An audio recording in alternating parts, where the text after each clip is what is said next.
पता है हुजूर सल्लल्लाहु अलैहि वसल्लम ने अपने आखिरी खुतबा में वो चंद अल्फाज क्या कहे थे।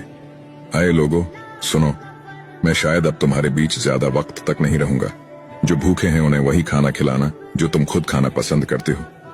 गरीब लोगों को वही कपड़े देना जो तुम खुद पहनना पसंद करते हो। बेशक तुम अपने रब से एक दिन जरूर मिलोगे और वो तुम्हें तुम्हारे हर एक अमाल का अच्छा बदला देगा।